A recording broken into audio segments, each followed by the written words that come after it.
So today we have Nikita, and we'll be talking about marriage, more about like the pressures that come with marriages, but not only the bad, but also the good that comes with it when it comes to your mental health, and just how to navigate that life, right? Because it's a whole different scenario when you were single compared to how you are now in a loving marriage. So we just like to delve into that and obviously take away some of the stigmas and negativities that might play a part in Black families. I think like the whole marriage being hard part, I think for a lot of us, well, for myself, I'm a first generation Canadian.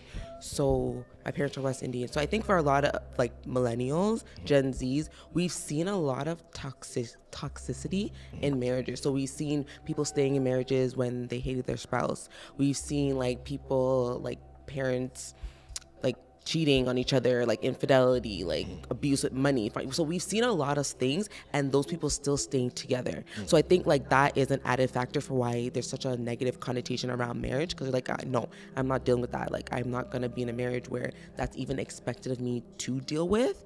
So I think that, and I think also like the whole idea of like struggle love. Like, you know, like a lot of people are like, I'm not dealing with the fact that you get to be thought and bopping, and then I have to stay with you or I have to stick it out. Like, you know what I mean? So I think there's a lot of that that's in play, like culturally, for us, why people are like, yeah, I'm not interested in being married. It's too much work. Like, I don't want to have to endure that. But I do think for myself, I guess I just have like an understanding, like marriage is going to take work. Like, and it's not going to be easy. It's not going to be glamorous all the time. Like, you are agreeing to be in a partnership with someone that is flawed. That will not be easy, right? So I think for me anyways, just knowing that I have a spouse that is going to be supportive, who is willing to grow with me and willing to build something. I think that is, I guess, my desire. And I think like even as a child, like my dad's like, you're getting married to grow with somebody. You don't need to have it all figured out. I think that might be another thing. Like, everyone wants to be self-made, and you're not gonna be self-made like throughout your whole marriage. You're not gonna come as a perfect package. So knowing that you're building something with somebody, definitely something that I was like, yeah, that's what I want to do, regardless of the fact that it will be hard, and that just comes with the territory. You're working out, you're, I don't know, like unlearning things. You're getting to know each other. You're two different people, two different backgrounds. You know what I mean? So just being able to grow through that and build something of your own. And then also, we live in North America. It's the diverse place. Why did you still choose to marry a Black man? Because I love Black people. I think for me, like, honestly, I actually do believe in Black love. Okay. And I think, yeah, like I do believe in that. And I just wanted to be in a relationship with somebody that could relate to me, understood. I mean, obviously, like there are allies, and I know there are great allies out there, but I wanted to be in a marriage with someone who looked like me, who could relate to me, and we could build a love story that other people could believe is possible. Why is that important to you? What was that? Why is that important to me? I think, especially because like I'm Black, I think in our communities, I think it's important that people have something that they see is possible. So I guess representation. You don't know something is possible if you don't see it. So I think that part of it is important to me. I think that my husband and I, like, we are passionate about a lot of things. And as Christians, I think that that is part of our marriage, like, purpose, or whatever you want to think of it as, to do something here on earth that gives people a hope. Right? Not only like in Black love, but in a hope in a faith, a hope in a family dynamic that they may not see or understand, but are curious about. So, yeah, because I had a friend. The reason why I asked the question particularly is I have a friend who who's married to an Asian lady now, and we've had conversations, deep conversations, and although he made this decision, he is thinking like, this is a great woman, but a part of him just keeps thinking, like, man, I don't know if I feel like home even though I'm still married to this lady. So mentally, there's a lot of things going on in his head, just thinking to himself like, man, did I make the right decision? Well, my kids, I'm raising my kids, and they're going to be biracial kids. And he's thinking, I don't think I know how to raise a biracial kid, because I can easily dismiss their challenges and the things that we hear a lot of biracial kids and how they talk about, not fitting into two different. They have to be belonging to two different worlds and necessarily fit into any of them. And he's like, I could easily dismiss that and not really take that as a serious conversation, or even how to navigate or even provide any advice to kids like that. So mentally, he's going through a lot. So I don't know if it's something that you can maybe expound on, if you can relate to. I think in those situations when you're like, there's nothing wrong with dating someone that's outside of your race, but I do think that there needs to be a little more intentionality about the conversation that you're having while you're dating that individual. Like, I think you need to divulge a little bit deeper about like, what are your child rearing practices? What are your traditions? How are we going to ensure that this child knows both parts of themselves? What things are we keeping? What things are we disregarding about our tradition, about our culture? How are we making a family unit that we are adopting our own like traditions, our own values as they stem from our own different cultures, right? And then the things about like traditional foods, like who's going to cook that? Who's going to learn that, right? And I guess in context of like, if it's a Black child, if it's a girl, who's going to comb her hair? Are we going to send her somewhere, or are you going to learn? I think that those are conversations that need to be had so that when you're in the midst of it, that there won't be like strife and you're not like feeling angry and upset about why doesn't this person do this, or why don't they understand, but because you've had the conversation, you really know where each other stands on this topic, you're able to, I guess, leverage those skills and add it to like your child rearing. Yeah, if you don't mind going really in depth in a particular thing, a question I'm about to ask you. Show me examples, an actual example. What is the benefit of being married? Having a partnership. I want the mundane stuff, like the typical stuff. Is it something as simple as like having somebody to make your coffee for you every morning? What are the benefits? Okay, so I would say for me, the benefits of being married, obviously having a partnership, having someone that you could be vulnerable with. So like, there's things about like my childhood, things about that I struggle with, that I wonder about, that I can freely talk about with my husband and not feel judged, or not feel like, okay, well, he's going to get up and leave, or like not hold space for me in those moments, right? So I think that is, for me anyways, a number one benefit, like having someone that I can trust in that way. I think also obviously having someone who's going to put gas in my car. Like, that's his job. He puts gas in the car. Like, someone who, like, obviously we have a son now, so the fact that I don't have to parent alone.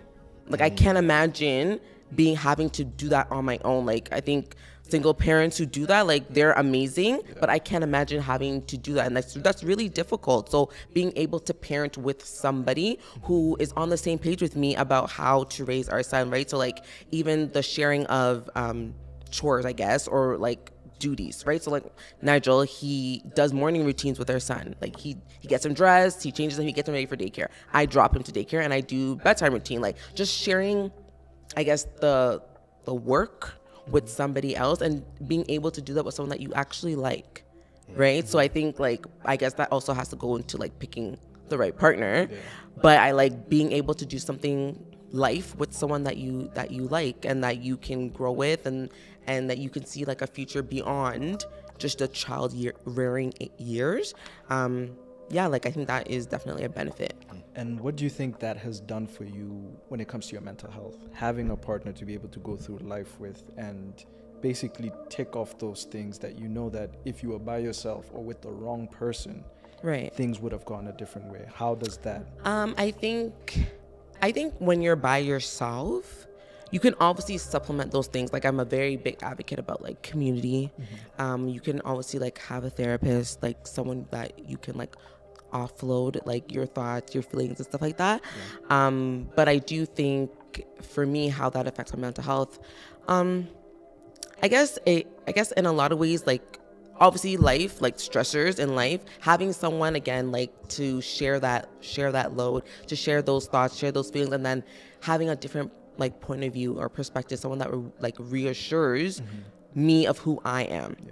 right? And like is definitely on board with my dreams, my vision, like, and can reassure me of that and can come alongside me as we do that work like together. So like my husband's in school right now. Like when we first got married, I was in school. So like we took turns in building our dreams and our visions, right? So being able to do that with someone who will push you to do it and will help you even when like you have hard times or like you're experiencing a lot of stress or like anxiety and stuff like that. So being able to have that person that's like literally right there going through it with you.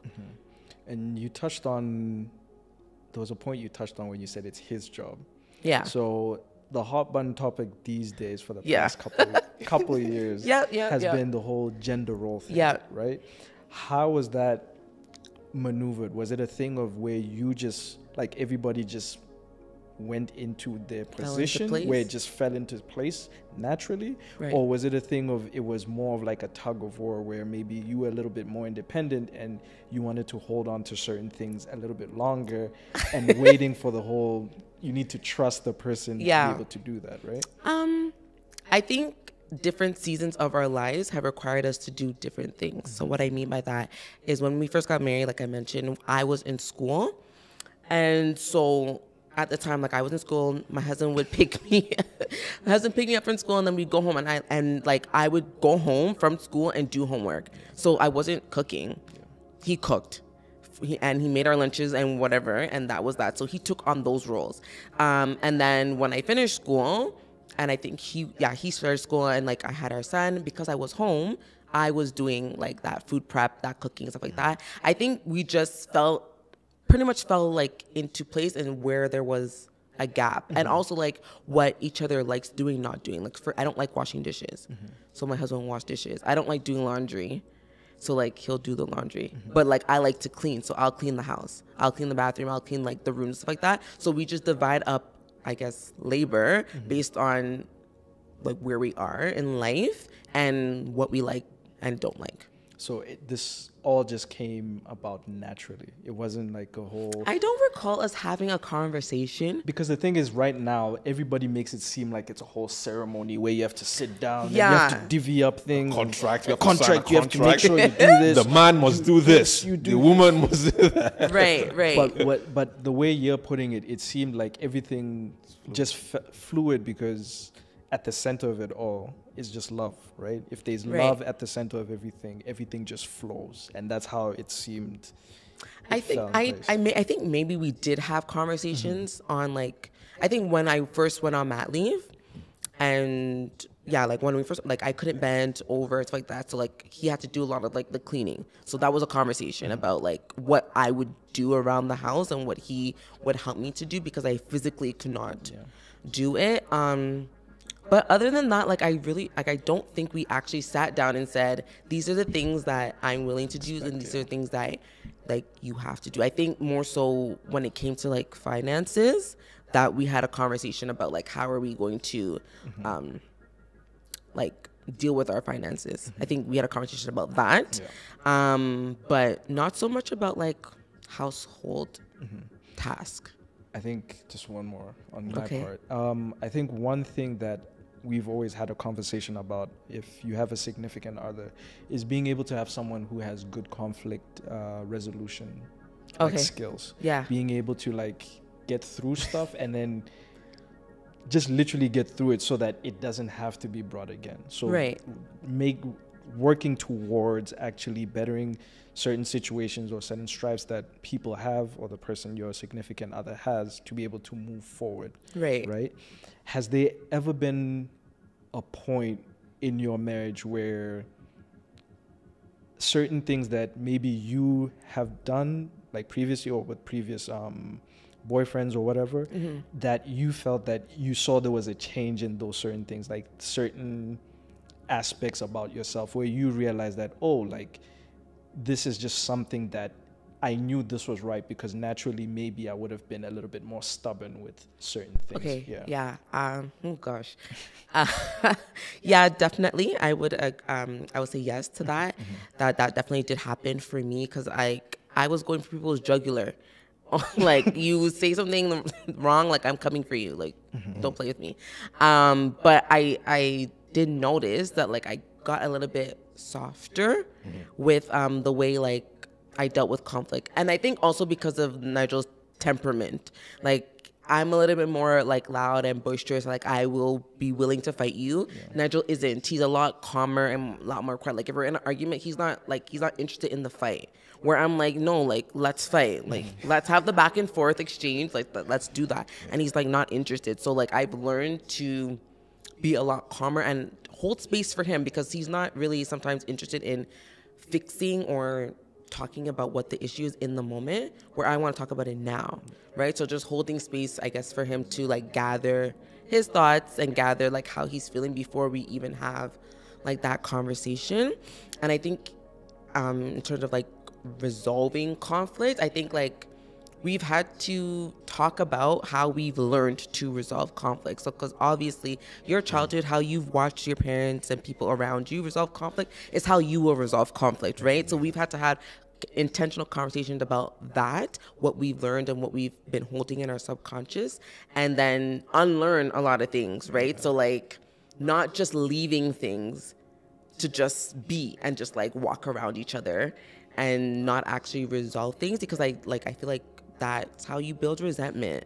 And then you'll just get to a place eventually where you're just living in a house with another person. Like this isn't the person that you loved 10 years ago, right? So like things like that. And then I think also, something that I think, yeah, it definitely did happen with us was when I'm like upset with Nigel, whether or not he felt like I was gonna be upset with him long term, or like, do you still love me? Like I can be mad at you and still love you. Like me being mad at you doesn't mean that I don't love you, and doesn't mean that I'll treat you any differently. So I could still like want to hug you. I can still like want to kiss you even though you've upset me. So I think like changing the narrative about that, especially because like we're Christians. So having, I guess, the idea in the front of our minds of like unconditional love. Like I don't treat you differently because you've upset me, because that's not how we understand God to treat us, right? So like I'm not gonna treat you like that. So yeah, like really changing our understanding, our perspective on like that kind of stuff has definitely helped how we resolve conflict and how we move forward after like the issue has been sometimes dealt with, because sometimes you have to like rehash out issues, right? So sometimes we have to like go back again and re-talk about things. So I think that definitely has been a skill or a tool that we use. We'll have. Sure. No, that makes sense. Yeah.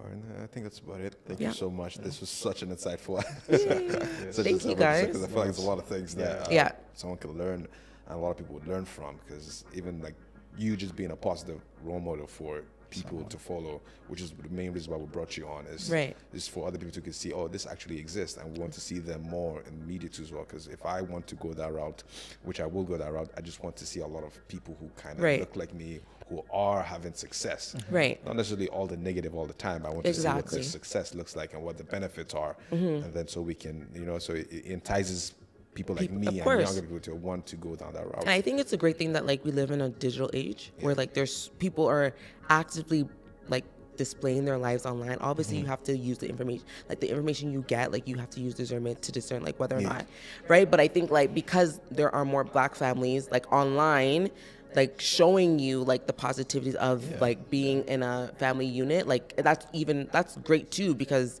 even though you're not like in close proximity to them, you're still seeing it's still real, like you know what I mean. So I think even like we have an advantage that we can glean from as well. Absolutely. I think that's important. That's important. Yeah, sure. Thank you very much. Thank you. Thank you.